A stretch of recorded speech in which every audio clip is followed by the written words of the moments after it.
Before taxi checklist. Before taxi checklist. Bleeder selector is normal. Generator reset switches are normal. Ground power unit. Crew chief, you are cleared to disconnect power. Roger, disconnect in progress. And once the crew chief has confirmed that the power's been disconnected, as the pilot, you're going to confirm it with disconnected pilot. Master test system is in progress. For the first selection of the master test system, you're going to select the right gen ground fail. Go to your volts and amps meters and ensure that the right generator is not producing any volts or amps. It should be zeroed out. Your transfer pumps should still be on.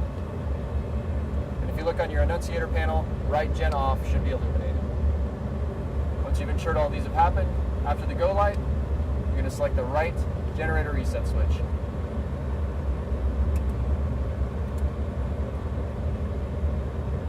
Again, look at your volts and amps. Your right generator should be back online, and the go light should have gone out to no go.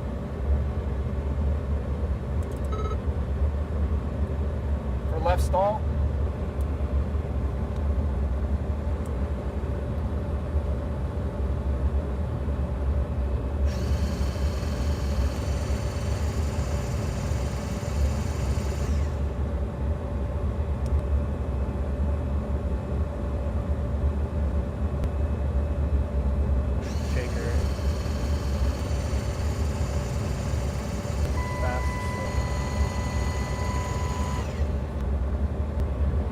after left stall, we're going to select standby power. Ensure that you get a go light. You go down to your standby power annunciator and ensure that it is on. After standby power, you're going to select right stall. This is virtually the same as the left stall test, except on the annunciator panel, you're going to get the right stall warning fail annunciator.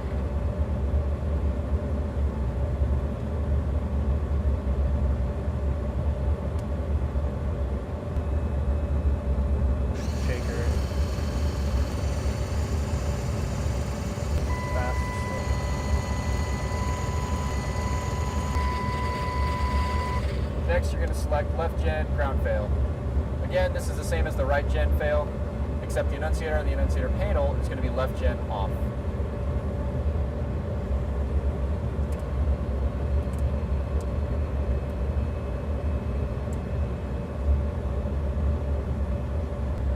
Master test system is checked. Horizontal stabilizer anti-ice. Now, if you expect to use your anti-ice systems, you're going to go to the overhead panel, select anti-ice test, and ensure the light does not illuminate, and the stab anti-ice fail light illuminates on the annunciator panel at about 3 seconds. Horizontal stabilizer anti-ice is checked. Horizontal stabilizer de-ice. For the de-ice test, you're going to select test on the right side, and you're looking for 12 flashes of the light.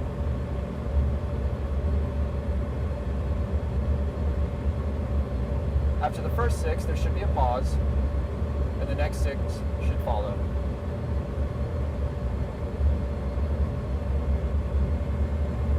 Come down to the circuit breaker panel, and you want to hit the horizontal stab de-ice fail test,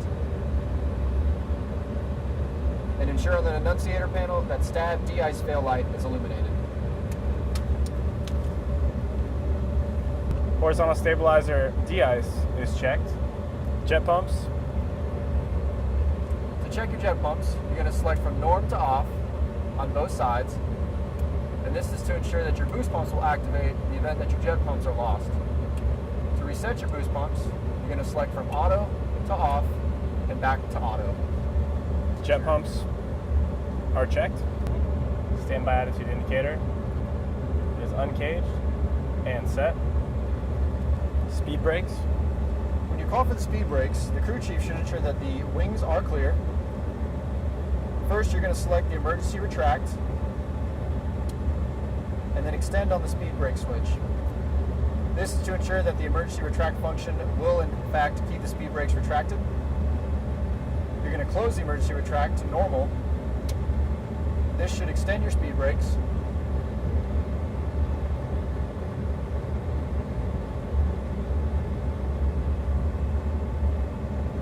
And finally, you're just going to retract the speed brakes normally. again, ensure on the shroud panel that the speed brake extension light is not illuminated. Speed brakes. Clear. Emergency retract, extend, Retracted.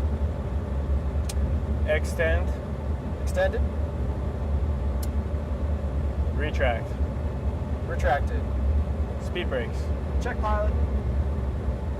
And ground. And check co-pilot. Flaps. As the pilot, I should already know my takeoff data. So for this situation, we're going to use flaps 10. The only other situation you would have is taking off flaps up. So your callouts would be check 30, set 10, or check 30, check 10, set up. So for this situation today, we're going to use flaps 10. So the call would be check 30, set 10.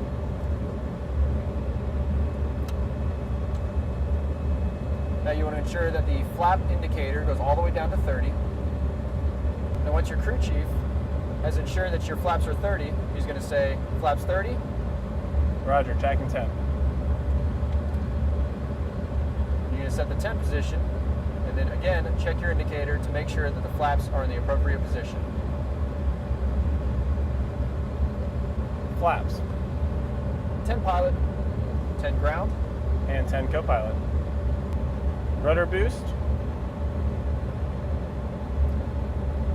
is checked and armed. Altimeters. As the pilot, you're going to make the call out first. You want to ensure that your pilot side altimeter matches the current ATIS.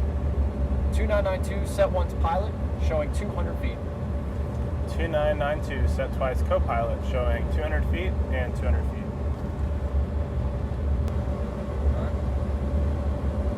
Takeoff data. For takeoff data, there are 4 things you need to compute and post. As the pilot flying, you need to post VCO. You need to have 1.2 spun in on your AOA. You need to have TRT set. And on the pilot monitoring side, you're going to select S1. Now, if S1 and rotate are not the same, S1 is still going to be bugged, and both pilots are going to memorize V-rotate. Takeoff data is computed and posted pilot. Computed posted co-pilot. Nav aids, display select panels, and flight directors. For this, we would ensure that our bearing pointer and course is set appropriately to the nav aid we're going to use on departure. So you're going to select on your DSP, your bearing pointer, and your course guidance. You also want to ensure on your nav aid on your RTU that your nav aid frequencies are appropriately set. And back up your DSP setting on your EHSI to ensure that you have the appropriate nav aid selected.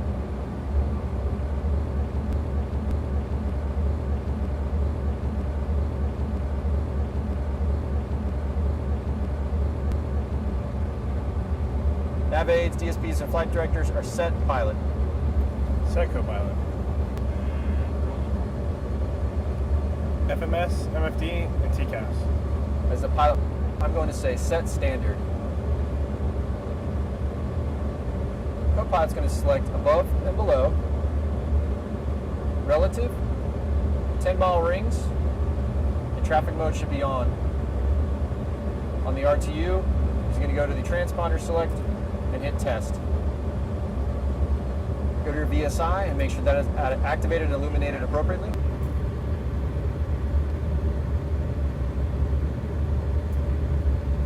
TCAS system test okay. For the FMS portion, you come down to your CDU and you want to check a few things. First, you're going to select status. Ensure that your database is current. Go to position initialize. Ensure the airfield you're taking off from is selected. You're going to grab the latitude and longitude and put it in the set position. You're going to go to your flight plan page and ensure that you have your current flight plan loaded up. Here we have Charlie 2 and the stereo flight plans. Lastly, if you plan to use any FMS nav aids at your outbase, you're going to select GPS control. Select the destination. Select the time that you plan on arriving there. Ensure that your approach RAM is available. And then delete that time so it updates in real time when you're in flight. FMS, MFD, and DCAS. Set pilot. Set co-pilot. Chocks and ground crew. All right. Crew chief, you are cleared off. Now there are 3 C's you want to check before you start moving. You want to ensure that your crew chief is clear of the aircraft, his cord is disconnected, and the chocks are pulled. And once he's clear of the aircraft and all those have been accomplished, I will say as a pilot, removed and cleared off pilot. Once your crew chief has been removed and cleared off, you're going to direct your co-pilot to grab your taxi clearance.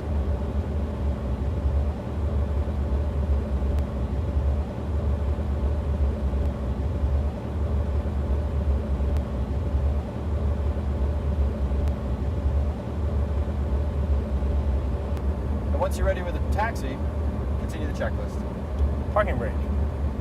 Select the parking brake lever, push down, and press in. Released. Landing lights. Here you're going to extend your landing lights. Once they're fully extended, you're going to give the crew chief a flash to let them know you're ready to taxi. Extended.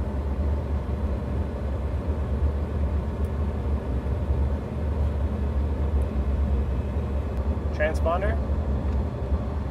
At home station, we're going to leave the transponder in standby. And if you're at an outbase, you're going to go ahead and squawk.